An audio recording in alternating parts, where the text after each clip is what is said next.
بسم الله الرحمن الرحيم.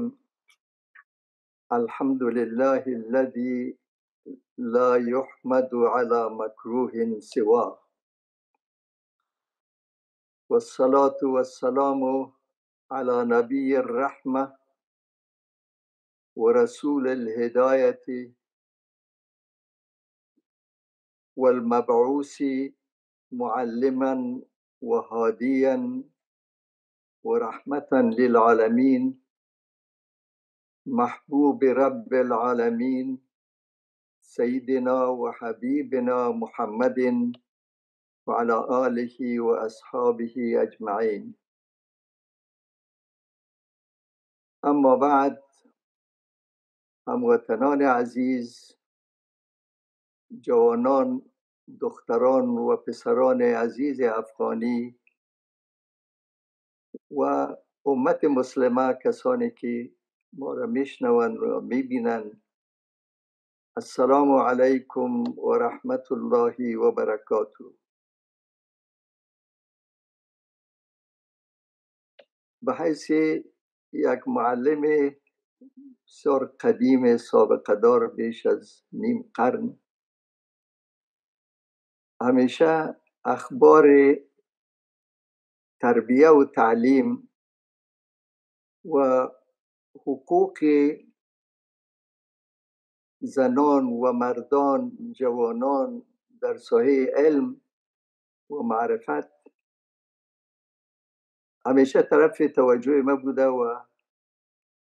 و تعقیب میکنم اخبار، و خود زندگانی ما هم امره کتاب و قلم و کاغذ بوده. پیش از اینکه حکومت یا دولت مشکل است، یعنی حکومت یا حاکمیت حرکت طالبان در افغانستان مسلط شوند یا افغانستان را حاکم افغانستان شوند، یک تعدادی است و فراموش نکنم که دوره اول طالبان، یعنی در سال 2001 یا قبل از او، وقتی که این حرکت نو تأسیس شد در کویت پاکستان، یک کنفرانس بزرگی تشکیل شده بود از افغانها و از طرف ملل متحد، و اونجا نماینده ملل متحد آقای محمود مستیری که او وزیر خارجه تونس بود یک وقتی، مگر نماینده سرمنشی ملل متحد، در این کنفرانس دایر کرده بود. در این تقریبا 40 نفر افغانای کارشناس و سابقه دار و دانشمندا و از قماندانا و مجاهدین معروف اونجا اشتراک داشتن، و در نتیجه از این کنفرانس از 40 نفر 4 نفر انتخاب شد که اینا برن به داخل همراه طالبا که نو تأسیس شده بود در اون سال، و حکومت مجاهدینی که اونا هم نو بودن مذاکراتی شو و در راه صلح و مشکلات افغانستان. از او وقت ما اولین صحبت امرای زینا در چهارآسی های در یک مکتب اینا جای گرفته بودن. من یادم نه که در اونجا از کلانای از اینا یک کسی مرحوم محمد ربانی بود، آقای ملا برجان بود، ملا گمی، ملا حسن بود، ملا کسانی بسیار سابقه در از این پسانتر آقای وکیل احمد و امراض اینا هم صحبتایی داشتیم، و اینا رو ما چند بار باز، چون من مقیم مکه مکرمه بودم، اینا آمده بودن به عربستان سعودی و مخصوصا همین ملا محمد ربانی و آقای مرحوم اردویشان، مرحوم به اذن الله برهان الدین ربانی، اینا را یک بار ما امرای اینا هر دویشان که میگفتن که من در بین از این دو ربانی مقایسه میکنم کدامتان زیادتر مستحق هستین کدامتان نیستین، مگر هر دویتان باید یکی شوین. بسیار از این قبیل ما این مقدمه برای است که ما از دیر بعد امراض اینا از بسیار زمان سابق امراض اینا شناسایی داشتم و این گروه نوع طالبا که فعلا مسلط هستند و حاکم افغانستان هستند، اینا هم قبل از اینکه داخل کابل شوند چند ماه قبل یک تعدادی از اینا همراه ما چندین ساعت صحبت‌های متفرق داشتن که به خاطر دارم به کلان از اینا شیخ چیز بود، شهاب‌الدین دلاور و یک آقای عمری بود، یک آقای حنفی بود، یک آقای شاهین بود. همراه از اینا چند بار ما صحبت کردیم را اینا، چون در مخصوصا در مورد حکومت اسلامی که اینا میخواستن در افغانستان حکومت اسلامی به صحبت های زیادی چند بار کردیم و هر بار اینا و صحبت ها همیشه به خواهش از اینا می بود و اینا میخواستن که صحبت کنن و نتیجه از صحبت هایی تو بود که اینا میگفتن که بسیار خوب است ما را با این طرف توجه ما هست و در نتیجه و مخصوصا به یاد دارم که یک دفعه در مورد تشکیل حکومت اسلامی اگر شما بخواید یک نظام اسلامی در افغانستان بیاید، باید این نظام را شما با مو سیر اول اسلام که چطور اسلام نازل شد و چطور وارد شد و چطور حرکت کرد باید او را بفهمید، مطابق از او شما حرکت بکنید. اسلام 3 مرحله بسیار مهمی داشته از ورودش تا تکمیلش. یک مرحله اول ازی تقریبا 40 سال حیات رسول کریم صلی الله علیه و سلم در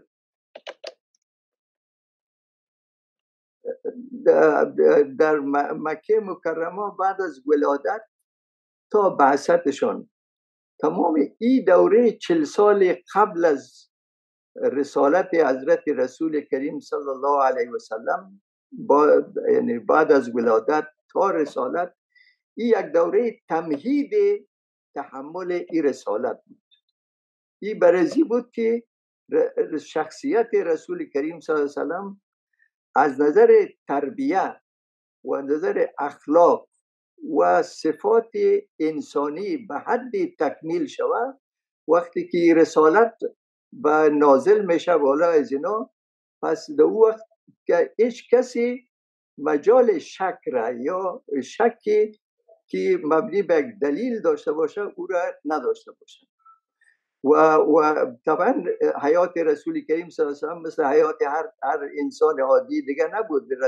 حضرت رسول که تولد شدن به خاطر همین رسالت تولد شدن. پس 40 سال اول بسیار مؤثر بود در صدق در تایید رسالت و در قدرت تحمل رسالتشان. بعد وقتی که 40 سال بعد اولین وحی نازل میشه، در اونجا دفعتاً تمام احکام اسلامی یکدم نمیاد.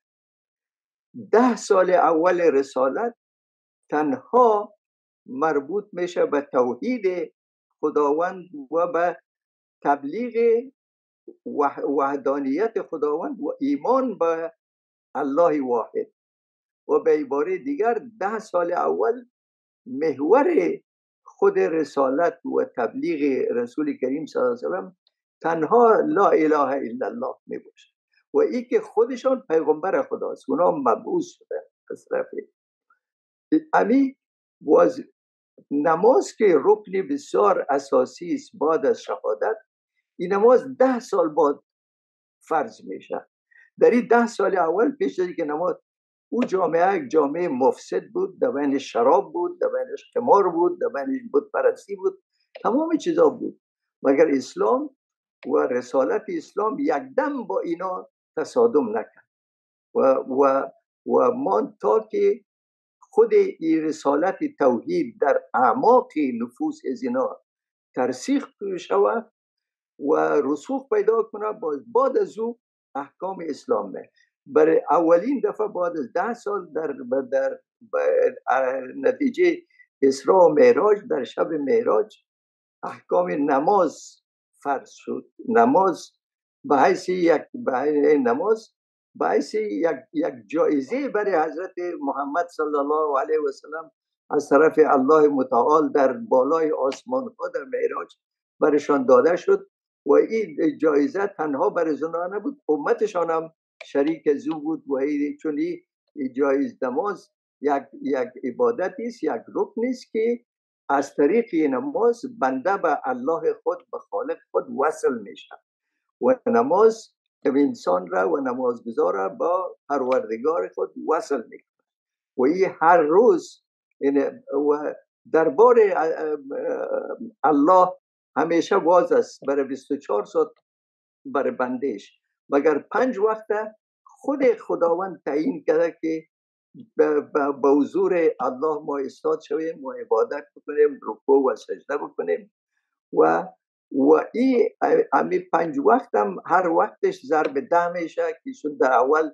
50 نماز فرض شده بود، بازو تخفیف آمد تا 5، مگر ما 5 وقت نماز ادا میکنیم و اجر زو و ثوابش 50 نماز میباشد. بعد از او روزه و زکات 2 سال بعد از 18 سال دوم هجرت فرض شد. رکن بسیار کلان دیگه که او رکن حج است در سال 9 فرض شد. 9 سال بعد از هجرت، یعنی 1 سال و چند ماه قبل از وفات حضرت رسول کریم صلی الله علیه و اون بود که حضرت رسول صرف 1 بار حج کردن در سال 10 و در او حج خود خطبهشان خطبه حجت الوداع، یعنی حج وداع بود. 3 ماه بعد از او در ربیع الاول سال 11 وفات میکنند و این 3 مرحله اول تمهید بود، مرحله دوم 10 سال اول تأسیس بود. تأسیس فقط پایه‌گذاری و تهداب اسلام که او توحید است او گذاشته شد، در 10 سال او گذاشته شد. بعد از او بعد از 10 سال 3 سال دیگه در مکه و 10 سال در مدینه، این دوره تکمیل یا تشریع است. در این دوره تشریعات و احکام الهی نازل میشه و احکام و وقایع رخ میده، غزواتی رخ میده و مسئله جهاد میشه، قتال میشه و روزه فرض میشه، زکات فرض میشه، احکام دیگه اسلامی کل در 10 سال اخیر. این معنای از این است که اسلام یک باره تطبیق نمیشه. اسلام با در آغاز خود یک تدرج بسیار حکیمانه داشته، آهسته آهسته در اعماق ضمایر مردم و نفوس مردم این جای خدا میگیره و بعد از اون تطبیقش آسان میشه. ما از این دوستا همی خواهش کرده بودم و حتی برشان همی قصه را کرده بودم که همراه دوره اول از اینا در حکومت اولشان که ما در چهارآسیا همراه از اینا هیئت ملل متحد و اینا دیدیم. ما بودم هیئت و آقای مستیری بود، یک مشاور امریکایی از بود، سردار سلطان محمود غازی بود، عبدالعهد خان کرزی بود. اینا وقتی که ما معرفی میشدیم اول همی آقای مستیری برش معرفی کردیم که مسلمان است و وزیر خارجه بود و چی بود و آدم بسیار خوب است. اما یکی گفت که مسلمان است چرا ریش نداره. یعنی اول پرسانش از زمیا بود. همین قسم پرسانهای بسیار بی‌لزومی که در رو وقت از اون بود و برای رفقای دیگه هم همین گفتم که شما وقتی که میایین به حیث حکومت میایین باید همین تدرج و اولویت ها را ببین. اولویت های یعنی اسلام از لنگی و ریش شروع نمیشه. اسلام از قلب و از عقیده و ایمان قلبی مسلمان ها از او شروع میشه و بعد از او ارکان مهم کلان رکنهای اسلام او باید تطبیق شود. به این مسائل امرایشان گفتیم و بعد از او خود اینا وقتی که آمدن حکومت یعنی در یک سال و چند ماهی که تیر میشه 1.5 سال یعنی بسیار مطالب در مورد از اینا بسیار گفته شد، مگر من شخصا با وجود مراجعه میدیا و اینا ما یک کلمه به ضد از اینا نگفتیم و فقط در وقتی که مکاتب دخترها را بسته کرده بودن از صنف 6 به بالا را در او یک کمی و یک اندازه به تأثیر بود و مگر چون اظهارات بعضی از اینا را که میدیدیم اظهارات مثبت بود و همین امید بود که بسیار به زودی این مشکل حل شود و این دخترها و پس به مکتبای خود برن. مگر متاسفانه این آرزو به یک یأس بسیار کلانتر از او تبدیل شد که این 2 روز پیش خبری از این که پوانتون‌های دخترها بسته شود و تمام تعلیمات عالی بسته شود، این فوق‌العاده یک خبر تکان دهنده بود و فوق‌العاده یک خبری بود که من یقین دارم بسیار افغان‌ها شاک شدن و برای من هم به حیث یک معلم سابقه دار بسیار ناگوار بود.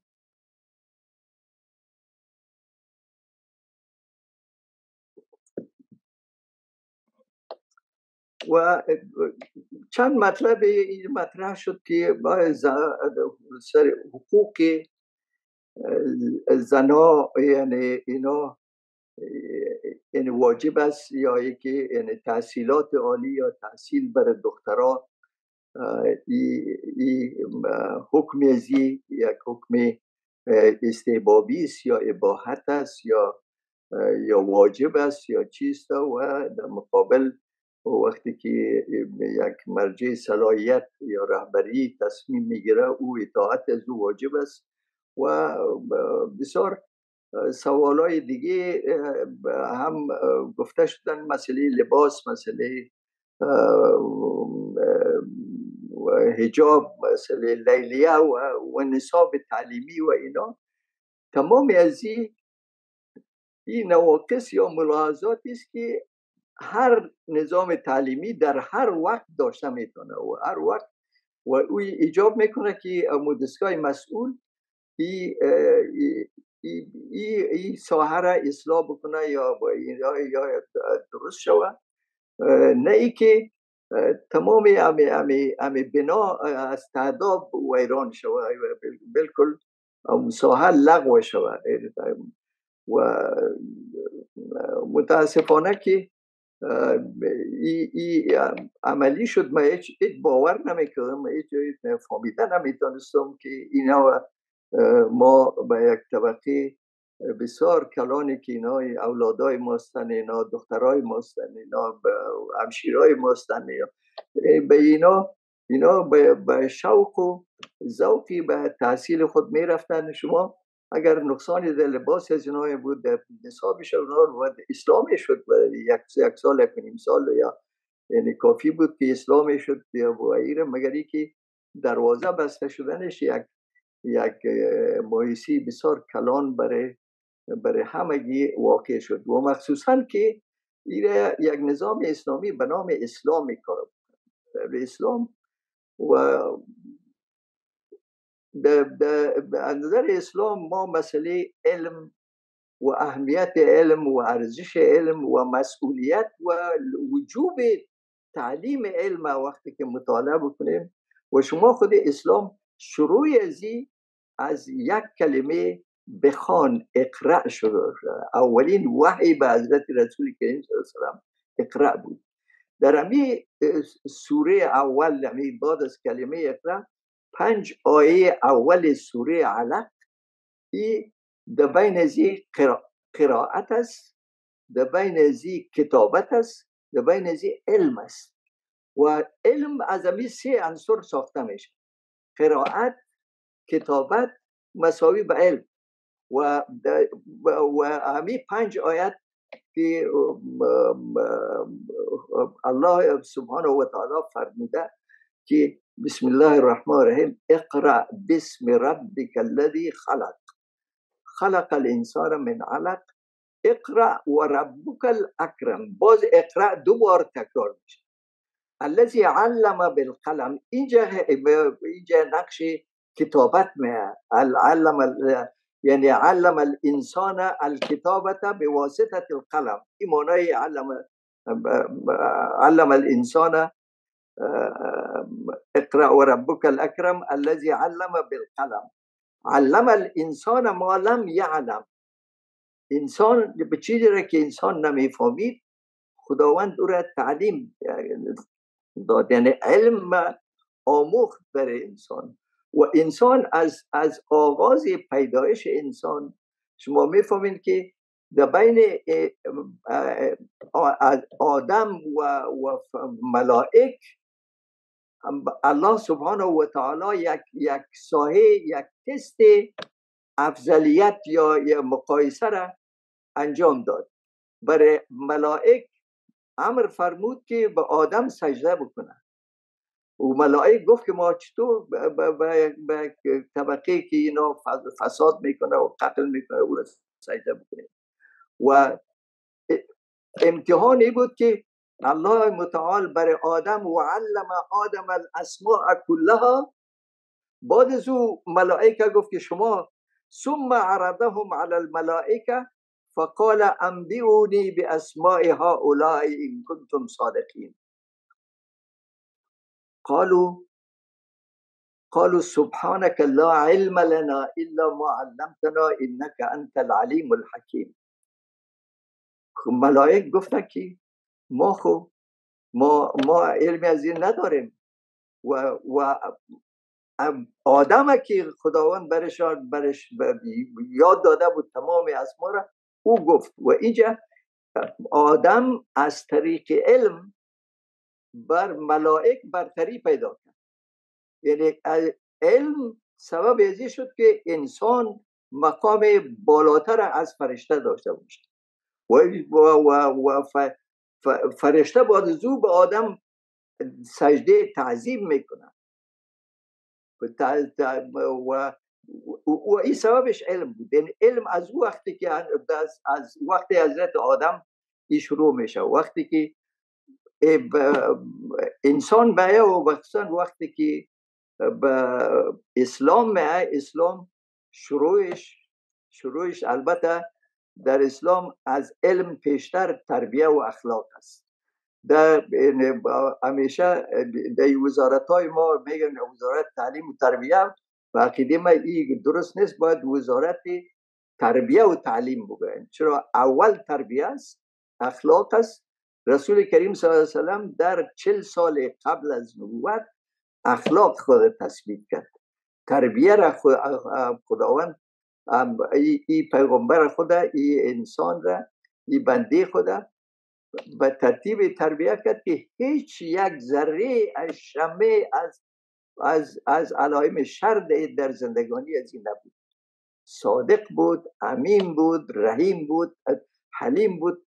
تمام این اوصاف در بین جامعه که اونجا جامعه فاسد و بتپرست و شرابخور و قمارباز تمامش یک چیز عجیب بود. و نسبت اونا یعنی تعجب میکنن که یک انسان چطور قسم کامل بوده میتونه. و بعد از او وقتی که وحی سرش میه اونجا نقش قرائت و کتابت و علم میه. و اونجا چون رسالت حضرت رسول کریم و معجزه‌اش کتاب است، کتاب باید خوانده شود، کتاب نوشته میشه، کتاب مکتوب میباشه و نام از قرآن است. قرآن خودش یعنی مقروء و قابل قرائت است، قرائت میشه. و نام از کتاب هم است و کتاب مکتوب است کتابت میشه و او حفظ میشه. این اولین وحی که میه در بینش قرائت و کتابت و علم این ذکر میشه و بعد از او و این موضوع همین سری که این وحی نازل شد رسول کریم صلی الله علیه و سلم ایره گرفت همه اقرار و به خانه خود که میه اولین کسی که از همین سر بعد از الله متعال و جبریل و حضرت محمد اولین کسی که خبر میشه و حضرت خدیجه کبرا ام المؤمنین حضرت خدیجه است. حضرت خدیجه به حیث یک زن و زنی که تاجر بود، زنی که فعال بود، زنی که کار میکرد و زنی که حتی حضرت رسول صلی الله علیه و سلم به تجارت استخدام کرده بود قبل از رسالتشان. این زن ام المؤمنین است و زن حضرت پیغمبر میشه و اولین مؤمن و اولین کسی که همی سر وحی را خبر میشه همین زن است. و بعد از او در منزل حضرت رسول کریم صلی الله علیه و سلم دو نفر دیگه است. یک طفل است که او حضرت علی بن ابی طالب رضی الله عنه است و در وقت 10 ساله بود و به خانه حضرت رسول علیه السلام تربیه میشد و مثل مقام اولاد یا فرزند حضرت رسول بود. به مقابل از که در خردی و در حالت یتیمی و بیچارگی حضرت رسول کاکایش ابو طالب کمک میکرد، به خانه عزومی بود یا امرش یعنی سرپرستیش میکرد یک مدتی و در مقابل از او حضرت رسول علیه السلام حضرت علی را در خانه خود مثل فرزند یا و این دوم کسی است که این طفل خبر میشه و سومش یک طفل دیگه یک غلام است که او را حضرت خدیجه خریده بود و حضرت رسول بخشیده بود و او رسول کریم صلی الله علیه و آله او را آزاد کرد و زید بن حارثه نام داشت. زید بن حارثه پسان یک صحابی جلیل میشه، یک صحابی بسیار بزرگ میشه و زید یگانه کسی که نام زود در قرآن کریم ذکر شده. هیچ صحابی نامش به نام در قرآن کریم ذکر نشده، تنها نام زید ذکر شده. این 3 نفر مسلمان های اول است. چهارمش حضرت ابوبکر صدیق است که از بیرون خانه حضرت رسول میاد. اینا در همی 4 نفر که تقریبا در حقیقت 4 فرقه بشری را تمثیل میکنند. بینش یک زن، یک مرد، یک طفل، یک غلام، یک کسی که سابقه غلامی داره. یعنی تمام انواع جامعه بشری در وقت از همین اقسام تشکیل میشد. و از او حال کل موضوع تعلیم زن یا مقام زن در اسلام است که و خود اول موضوع علم قرآن کریم آیات بسیار زیاد در بین قرآن کریم است که و او اهمیت علم را و فرق عالم و جاهل را و تفاوتی که عالم و هل یستوی الذین یعلمون و الذین لا یعلمون، یعنی در بهترین یکی از آیات کریمه الله متعال می فرماید که انما یخشى الله من عباده العلماء. علماء یعنی خشیه خداوند رسیدن به مقام تقوا که انسان از تمام انواع شر خدا وقایه میکنه و به خدا بسیار نزدیک میشه. این رسیدن به این از طریق علما ممکن است. انما یخشى الله یعنی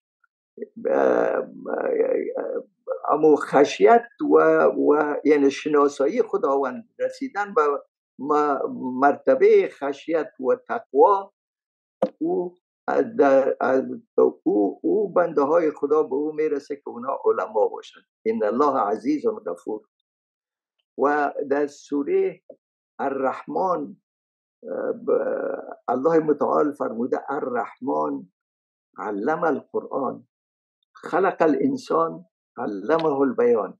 علم تعلیم قرآن حتی پیش از خلق انسان یاد میکنه. چرا او طبیعی است که تعلیم که میته قرآن به انسان تعلیم میته، مگر به خاطر اهمیت قرآن و اهمیت علم قرآن او را بیشتر یاد کرده. و الله متعال با آیت دیگه میفرماید که یرفع الله الذین آمنوا منکم والذین اوتوا العلم درجات. یعنی الله کسانی که ایمان آوردن اونا را بلند میسازه، مقامشان و مرتبهشان و سرنوشتشان، مگر در بین ازیا کسانی که علم داره و صاحبان علم اونا درجات بالاتر داره. و آیات زیاده و خود در عمل وقتی که ما میبینیم از قرن اول اسلام، از قرن هیچ وقت هیچ قرنی نبوده که در بین از زنای بسیار عالم، فقیه، محدث و حافظ قرآن کریم نبوده باشه. بسیار با تعداد در تمام امو قلمرو اسلامی هر جایی که اسلام رسیده در اونجا از طبقه زن اینطور نبوده که اسلام تنها مال مرد است و مرد باید علم زیر داشته باشه و زن نداشته باشه.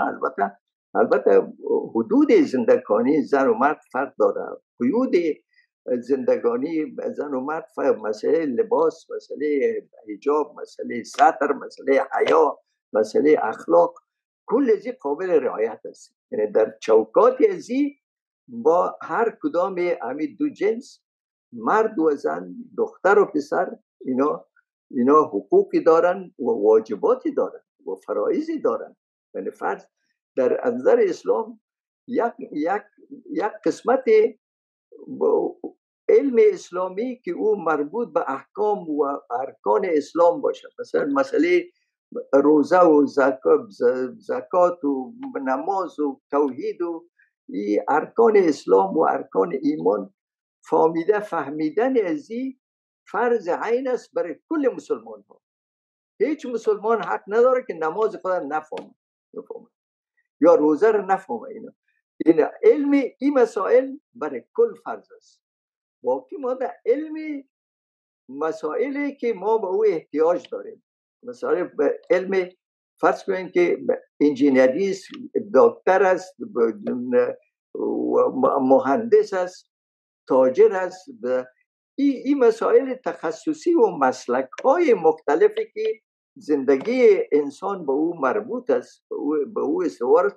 و مخصوصا علم امروز بدون از علوم زندگی امکان نداره، شدن نمیتونه. پس این علوم، این ساحه علوم، اینا هم فرض است، مگر این فرض کفایی است. فرض کفایی معنیش چیست که یعنی کل مردم لازم نیست که دکتر باشن، کل مردم لازم نیست که مهندس باشن، مگر باید مهندس هم باشه، باید انجینیر هم باشه، باید تاجر هم باشه و بانک هم باشه و تکنولوژی هم باشه و هندسه هم باشه. تمام این مسائلی که زندگی امروز به او مربوط است او باید موجود باشه، مگر این هر کس که تمام مردم نمیتونه، مگر تمام مردمی را ترک هم نمیتونه. یک قسمت مردم هر کدام از زن و مرد باید یک طبقه باید هر کدام از این تخصصات و این علوم را بیاموزند. و فرض کفایی عموما یعنی حکم فرض کفایی است. مثلا نماز جنازه فرض کفایی است، معنیش است که یک تعداد اگه حاضر شدن به نماز، یک تعدادی که نتونستن، این فرض از ذمه دیگه ساقط میشه. مگر اگه هیچ کس حاضر نشد بس کل مردم گناهگار میشه، کل مردم تارک فرض میشه. و اگر این مسائل علمی که ما به او احتیاج داریم و حیات امروز مربوط به اوست، اگر هیچ کس به به این توجه نکنه. ما یک جامعه داشته باشیم، یک کشوری داشته باشیم که در بین دکتر نباشه، مهندس نباشه، از زن از مرد که نباشه، ما در حقیقت کل ما گناهکار میشیم. چرا فرض باید چرا زندگی نمیتونیم بدون از این چیزا. از این لحاظ علوم بسیار و مخصوصا ما در جمعیت های اسلامی و در خود تاریخ اسلام ببینیم، از اول ما در تاریخ اسلام از خود دوره اول اسلام خود امهات المؤمنین مخصوصا حضرت عایشه صدیقه ام المؤمنین رضی الله عنها، اونا استاد بودن، معلم زنا بودن و حتی مردا از پشت پرده یا دروازه از صحابه کرام بعضی از احکامی را که فراموش کرده بودن یا پرسان نکرده بودن از حضرت رسول کریم صلی الله علیه و بعد از وفاتشان می آمدن از حضرت عایشه پرسان میکردن. حضرت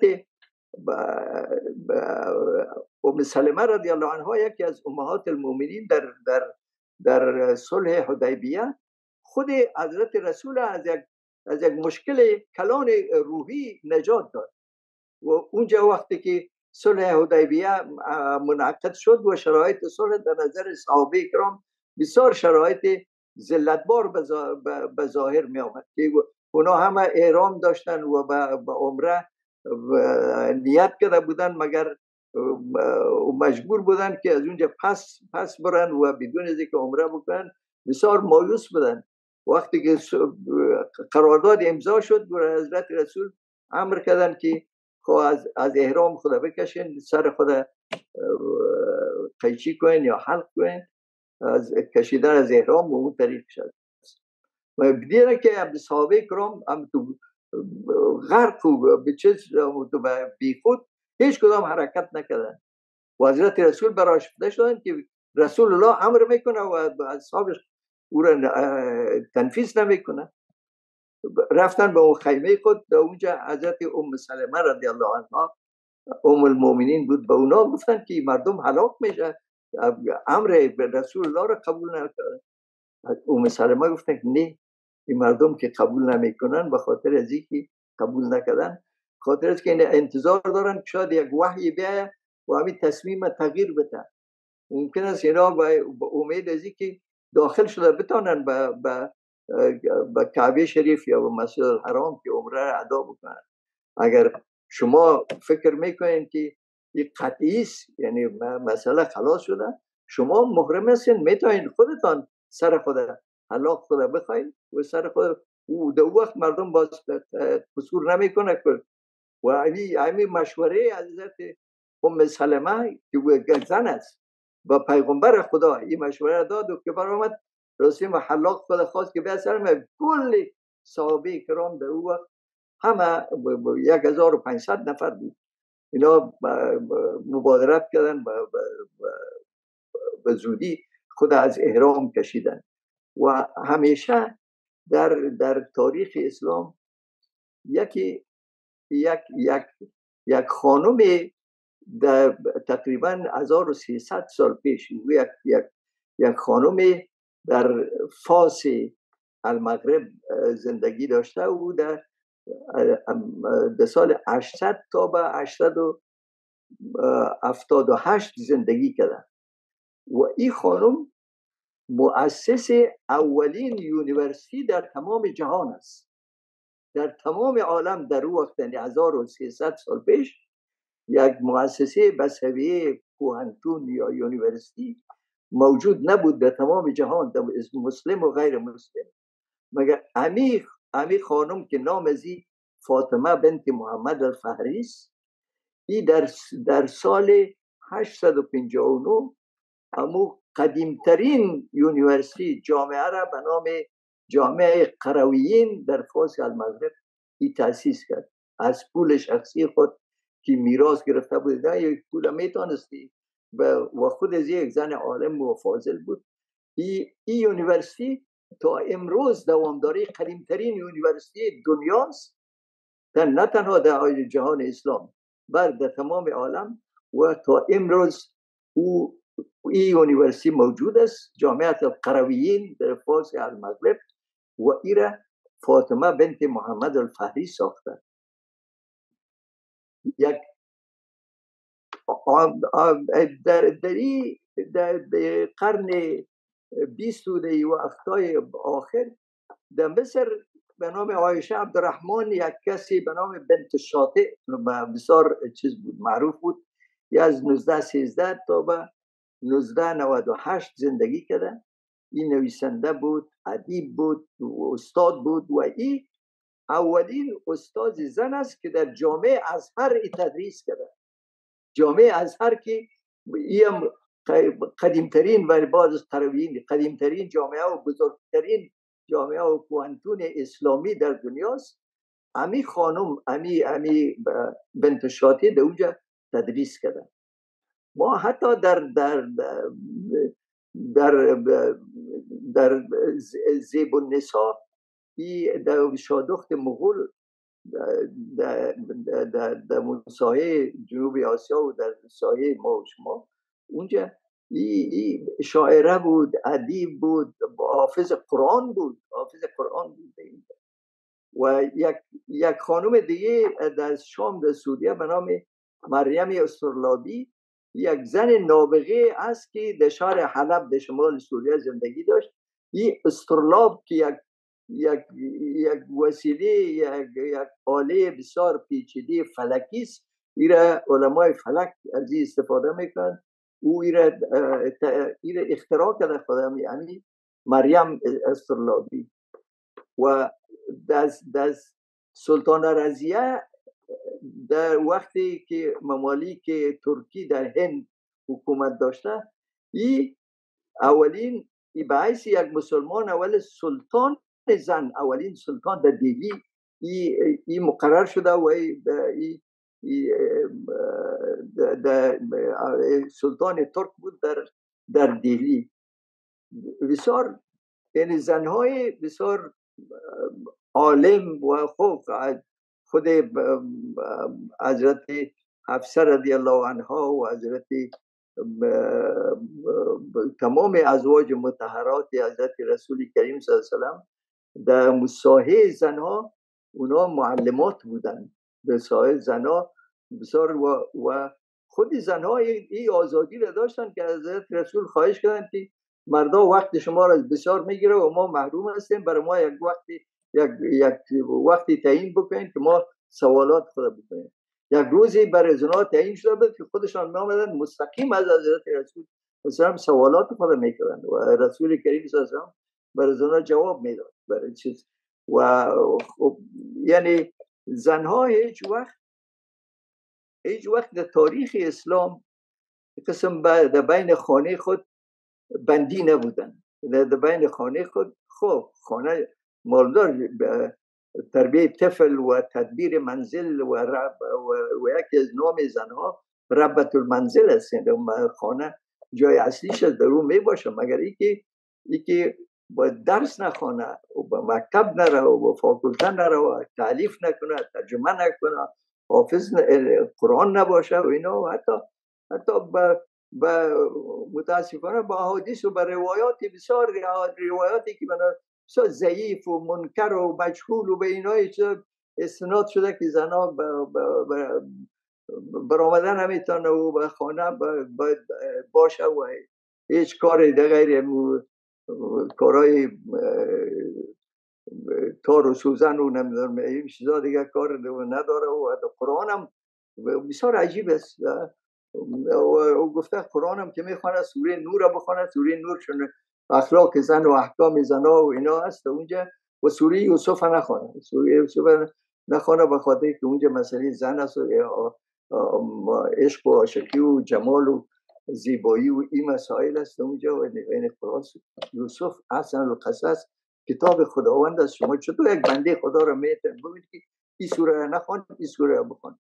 و مقام زن در قرآن همی که یک سوره مستقل کلان به نام نساء در قرآن است. تمام احکام مربوط به زنها در اونجا موجود است و باید اونا تطبیق شود. مگر در هیچ کدام از این سوره و در این جهان نیست که زنها از خانه خود نبره و و درس نخونه، تحصیل نکنه، اینطور نیست. و تحصیل باید بکنه. و بازو ما باید ببینیم که ما در کدام عصر زندگی میکنیم. ما از اساسات و مبادی گذشتن نمیتونیم به اسلام، از ثوابت گذشتن نمیتونیم، مگر از مستحبات و از در سایه مباحات یا در چیزا بسیار کوشش. چرا خداوند کریم ایران فرموده که واتقوا الله ما استطعتم، یعنی تقوای خداوند در حدود استطاعت انسان است. ولا یکلف الله نفسا الا وسعها، یعنی هیچ نفسی به فوق طاقت و توان خود مکلفیت نداره. مکلف. و دوره صحابه کرام چرا ممتاز است و چرا ما یک ابوبکر نداریم، یک عمر نداریم، یک عثمان، یک علی نداریم و ممتاز؟ برای که اونا امو شرف صحبت حضرت رسول کریم، یعنی که اول اسلام اونا حمل کردن، اونا رساندن و سر خود تطبیق کردن. متاسفانه ما زندگی ما و قرون و حالاتی که ما زندگی میکنیم بسیار فرق داره. خود رسول کریم صلی الله علیه و سلم فرموده که یک زمانی ما که و گرفتن اسلام مثل که با کف دست خود آتش آدم بگیره، مگر با وجود از این اصول ما بعد رسول کریم صلی الله علیه و سلم نگفته که کل از فساد است. کل و حتی یک روزی رسول کریم صلی الله علیه و سلم گفتن که من بسیار به شوق دیدن برادرای خود هستم. پشت برادرای خود ما بسیار شوق دارم، اشتیاق دارم و باید ببینم برادرها. صحابه کرام گفتن که برادرای شما ما هستیم و ما با خدمت. گفتن نه، شما برادرای من نیستین، شما صحابی اصحاب من هستین. گفت خب برادرها پیغمبر هاست که اونا گفت اونا برادرای من نیست، اونا پیغمبرای خداوند هستن. برادرای تان کیست؟ برادرای او امت هایی که بعد از ما اونا را ندیدیم، اونا ما را ندیده به ما ایمان میارن، اونا برادرای هستن. ما شوق دارم که اونا را ببینم و پشت از اونا ما احساس چیز دارم، اشتیاق دارم. یعنی الحمدلله ما درست است که ما به زمان فساد هستیم، به زمانی که تمسک به اسلام کامل کار آسان نیست، مگر رحمت خداوند و لطفی که خود رسول کریم صلی الله علیه و سلم کرده بر ما مثال های ما به زندگی شما امید در روزا یک سپورتی در قطر، مسابقات بین‌المللی جهانی در قطر واقع شد. ما در اونجا ببین ما بسیار مخالفت اگه که کالای زنها چه قسم بود و دخترها چه قسم آمد، بچه ها چه قسم بود، یک عالمی. ما اگر ما مسائل اسلامی بسیار محکم بگیریم بسیار قصور در اونجا داشتیم، مگر در عین حال همه تو یک مناسبت کلان برای اسلام و برای جامعه اسلامی، برای ملک یک کشور اسلامی که با وجودی که میلیاردها را مصرف کرده بود با خود اسلام در پیش روی تمام جهان اذان گفته شد، در تمام جهان قرآن خوانده شد، در تمام جهان اسلام معرفی شد. ساری ما از یک طرف مثلا قصور داریم و یک طرف دیگه اگر یک دستاوردی می باشه باید ایره به او جانب ما را زیادتر متسلی بسازد، زیادتر با او اتکا بکنیم.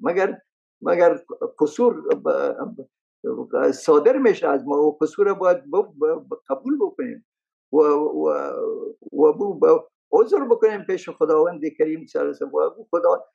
حدیث شریف است که خداوند خوش میشه که بندش گناه کرده باشه بس توبه بکنه و با او مراجعه بکنه، از او بتاید.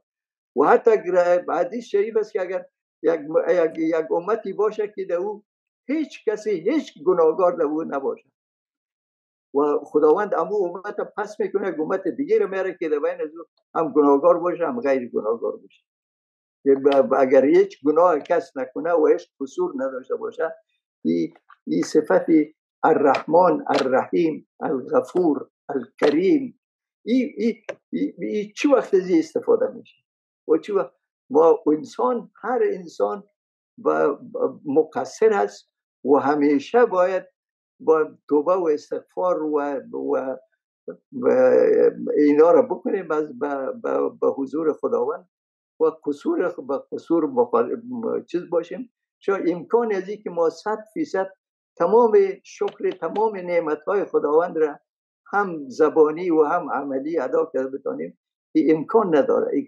از این لحاظ مقصر هستیم. مگر با وجود تقصیر ما در یک جهانی زندگی کردیم که زندگی میکنیم که جهان بسیار خرد شده. ما نمیتونیم که از کل جهان خود جدا بکنیم. ما ثوابت خود بگیریم، اساسات بگیریم، به اولویت ها داشته باشیم. بسیار با مسائل خرد و رضا و زیق اینا ما جامعه خود به عذاب نسازیم. مخصوصا جوانای ما، جوانای دختر و پسر افغانی که در سن 30 سال و 40 سال و 35 سال و 25 سال هستند، یا نه، اینا بسیار زیاد قابل ترحم هستند.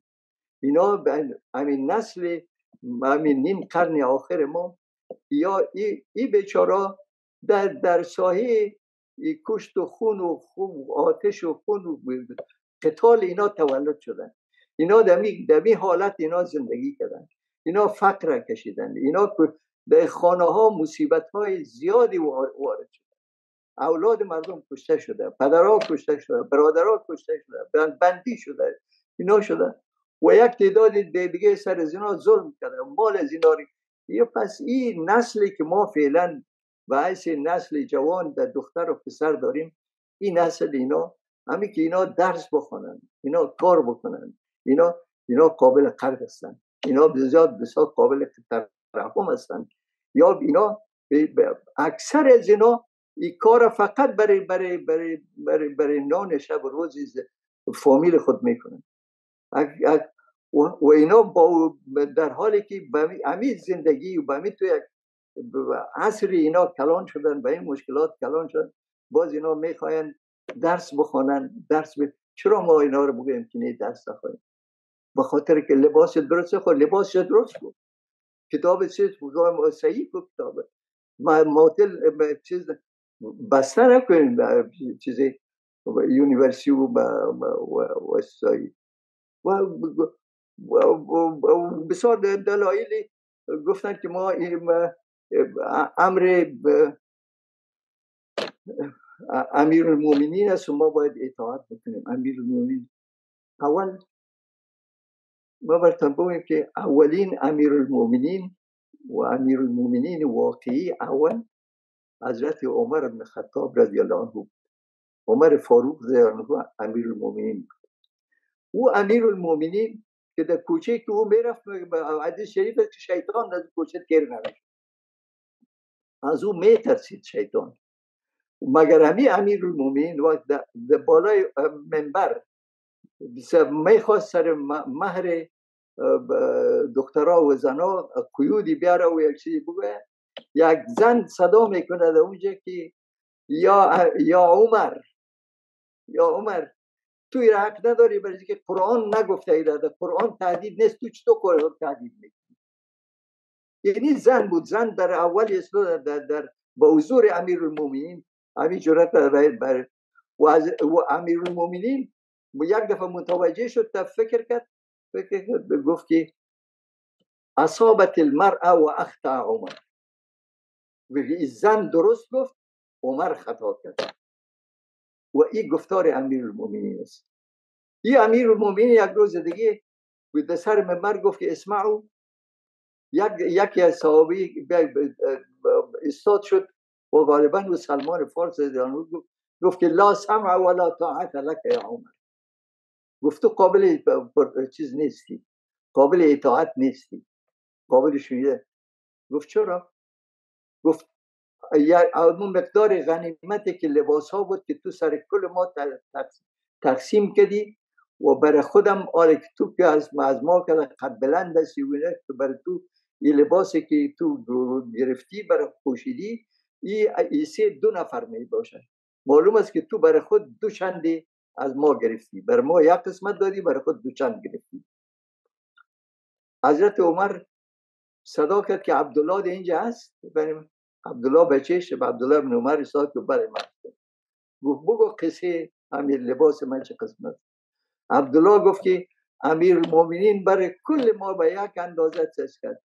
گفت چون امیر المؤمنین لباسی نو نداشت، من یه سه خود برای زنا دادم، امرای یه سه خود من و از خود برای خود یک جای کرد، این لباس ساخته. بعد از او صحابی گفت که الان نسمع لک یا بعد گوش میکنیم. این امیر المؤمنین بود. این امیر المؤمنین عبدالرحمن بن عوف روایت میکنه که یک شب امیر المؤمنین گفت که بیا بریم ما مسافرانی که از بیرون میان، از بیرون از بادیه و از بیرون مدینه که میان، اینا عموما عادت داشتن که در نزدیکای شهر در دشت خیمه میزدن، اونجا پایین میشدن، باز روز که شد میامدن به کار خود در بین شهر میامدن. امیر المؤمنین گفت که بریم اونا را حالتشان خبر بگیریم. نیمه شب میره در پلوی یک خیمگاه، اونجا میشینن، یک گریان یک طفل، صدای گریه یک طفل از بین یک خیمه میاد. اینجا حضرت عمر میره میگه این طفل چرا گریان میکنه؟ به چیز امیر چوب کو یا مادرش میگه چوب. پس میاد یک ساعت بعد باز همین گریان طفل میاد. این میره باز سر مادر کار میشه، میگه تو چه قسم مادر ظالم هستی، این طفل چوب که نمیتونی. طفل گفت چرا این گریان میکنه؟ این مادر طفل گفت که این گریان به خاطر ازی میکنه که این طفل هنوز شیرخور است، میره بزور از شیر جدا کردیم، از شیر جدا کردیم. با این نسبت گفت چرا جدا کردی؟ به خاطر که من صبح میرم در مدینه و عمر ایتو ساخته که تا برای اطفال تا وقتی که شیرخوار باشه کمک نمیکنه، بعد از دوره شیرخواری برای زنا کمک میکنه. ما ایره قطع کردیم شیرش که برای عمر بگویم که نه شیرخوار نیست. او نمیفهمید دوزن که همین کس که پسا میکنه خود عمر است. که آمد عبدالرحمن بن عوف این روایت میکنه، میگه آمدیم با مدینه منوره، صبح شد و نماز گفت عمر که پیش شده بود، قرائت ازی امرای صدای گریان بود، به حالت گریان قرائت میکرد. وقتی خلاص شد مردم گفت که اول خود یک توبیخ کرد که ویلک یا عمر کم قتلت من اولاد المسلمین. گفت هلاک به تو ای عمر، ای عمر تو چقدر اولاد مسلمان ها را تو کشته خواهدی. گفت بعد از این بگوین اعلان بکنین که كل مولود يولد في الاسلام له الحق في بيت المال.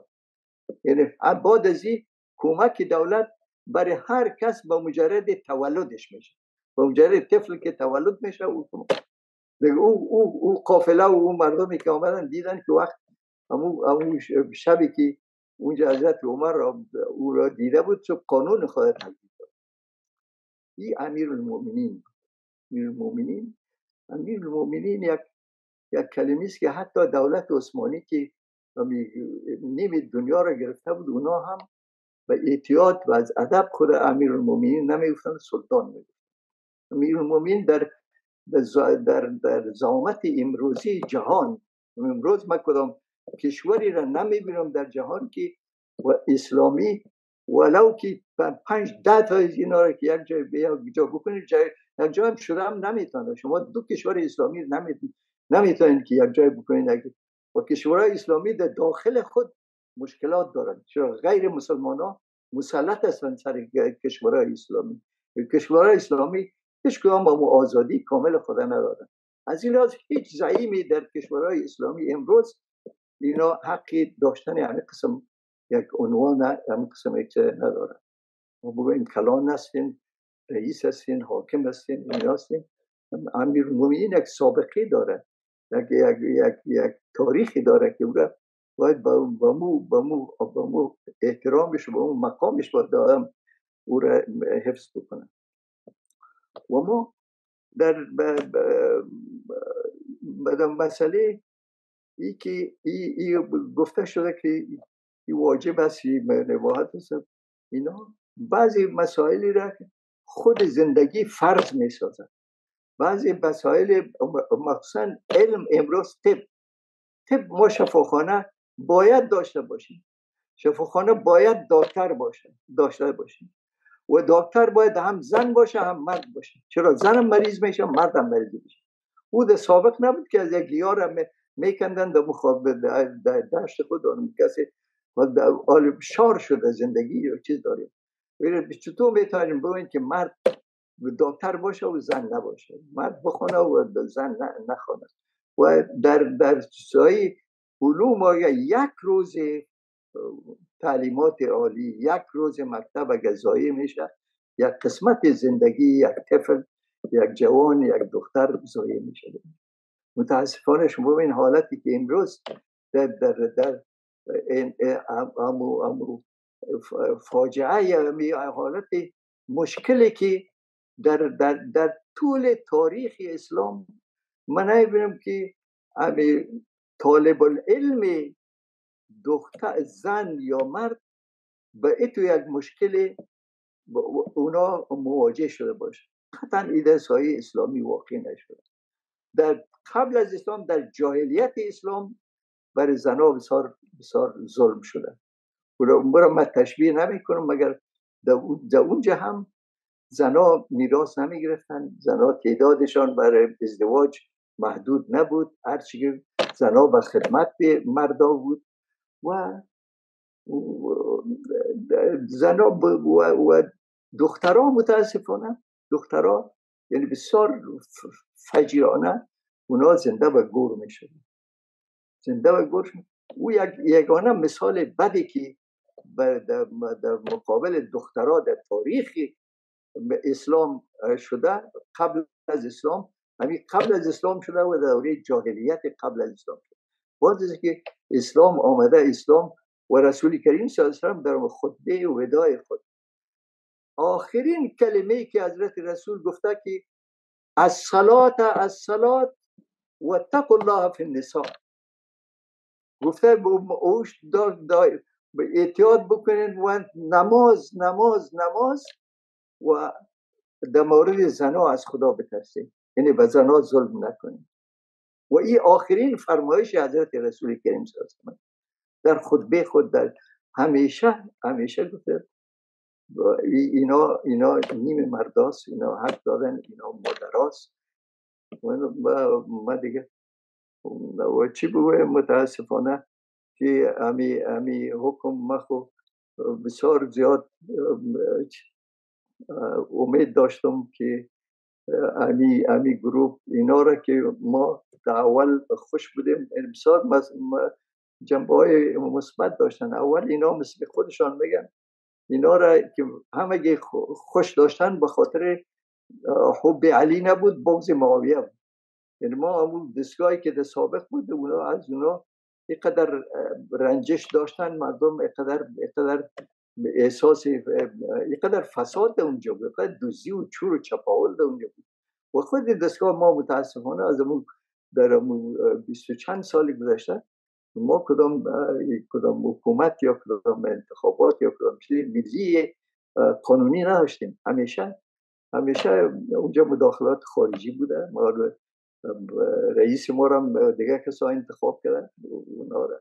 یعنی ما از این لحاظ وقتی که طالبان در پایان یک اشغال آمدن و یکی هر قسم آمدن به هر صورت که ما به همی که یک امنیت آوردن، همی دوز و دغل و اینا را پس کردن و بودن به او خوش بودیم و مردم هم استقبال کردن، خوش بودن. حالی با تمام مشکلات اقتصادی که داشتن مردم چیزی نمیخواد مگر این چیزایی که واسه که ما یک قدمی به مردم نزدیک شویم. متاسفانه اینا یعنی ما دولت خود تنها دولت طالب ساخته نمیشه، یک ملت خود ملت طالب نمیشه. طالب یک قسمتی از یک ملت میباشه، یک جزئی از ملت میباشه. باید طالب اگر حاکم است خود به ملت نزدیک بسازه. اول اون مشروعیت ملی را پیدا کنه. مشروعیت که ما یعنی نه مشروعیت ملی داشته باشیم، نه مشروعیت بین‌المللی داشته باشیم. ما در دنیا و این قسم یک تصمیم ما ابتدا فکر کردم که هیچ باور من نمی‌آمد که گفتم این که غلط نباشه. وقتی که شنیدیم که این چیز است، ما فکر کردم که این خب معقول نیست که همین یک تصمیم بگیرن که یک دفعه تمام 100,000 دختر اینا چیز شد، اینا برن به خانه خود و اینا به اشکای به گریان و به چیز برن به خانه خود برن. گفتم یا ممکن است کدام بازی استخباراتی و کدام فشار بیرونی باشه که اینا مجبور شدن این کار بکنن. به هر صورت اگر رو باشه یا نباشه، ما اقدام نه شرعاً ایره ما چیز میدانم، روا میدانم. نه سابقه شرعی داره، نه سابقه اجتماعی داره، نه سابقه معقول داره، نه چیزی ضرورت هیچ به هیچ میزانی برابر نمیشه. و در این تشکیلات هم که اینا دارن به امر بالمعروف و نهی از منکر، اینا امر بالمعروف و نهی از منکر. ولی ما اگر زنها رو محروم بسازیم از تعلیم، اینا هم جزء امت مسلمه یا جزء ملت افغانستان هستند. و امر بالمعروف وظیفه یک وزارت نیست، وظیفه یک اداره نیست، تنها وظیفه حکومت نیست، وظیفه تمام ملت است. یعنی امر بالمعروف خداوند فرموده که کنتم خیر امت اخرجت للناس تأمرون بالمعروف و تنهون عن المنکر و تؤمنون بالله. شما بهترین امت هستین، بر مردم شما پیدا شدین، آمدین و صفت شما است که شما امر بالمعروف میکنین، نهی از منکر میکنین و ایمان بعد از امر بالمعروف و نهی از منکر ذکر کرد، در حالی که ایمان اصل است. با دور اول میگه، چون ایمان کل انبیای سابق یا ادیان گذشته در ایمان مشترک هستند. مگر چیزی که بر ما نو است امر بالمعروف و نهی. امر بالمعروف و نهی از منکر تنها همین است که مردم بزن و ببر شلاق بزن به مسجد داخل کو. این امر بالمعروف نیست. امر بالمعروف امو ساحه کلان دعوت اسلامی است، امو ساحه بزرگ آزادی بیان است، دو مطابق امو پرنسیپ ها و مبادی علمی باید تنظیم شود. یه حق کل مردم است. این دخترها، همین خانم‌ها، اینا هم حق دارن که امر بالمعروف بکنن. هر کدام در مساحه زندگی شخصی خود در بیرون اینا باید امر بالمعروف بکنن و کل مردم باید. البته دولت میتونه به صورت عام یک مراقبتی بکنه، مگر اینکه ما با یک اداره بسپاریم که اداره امر دیگه مردم نمیکنه و فکر میکنن که وظیفه امر معروف اینا تنها همیست و امر در اونجا هم کلش مسائل مربوط به عبادات باشه و اینا درست. عبادات صحیح است، مگر ساحه امر بالمعروف بسیار کلان است و در اونجا هم او دعوت بازم فرمول دعوت است. ادعو الى سبیل ربک بالحکمت والموعظه الحسنه. اونجا یک حکمت بکار است و حکمت خودش علم است. علم یعنی کسی تا که علم نآموخته باشه و او حکمت داشته نمیتونه و او حکمت که نداشت و دعوت کرده نمیتونه. دعوت که نشد امر بالمعروف نمیشه. با تمام امی گفتار پراگنده که چون من خدمت هموطنان خود به عرض رساندم و امیدوار هستم که این دستگاه حاکم تجدید نظر بکنن برای تمام تشکیلات خود و زیادتر خود به مردم خود نزدیک بسازن و قناعت مردم فراهم بکنن، مشروعیت مردمی رو پیدا بکنن، مشروعیت ملی رو به داخل افغانستان پیدا کنن.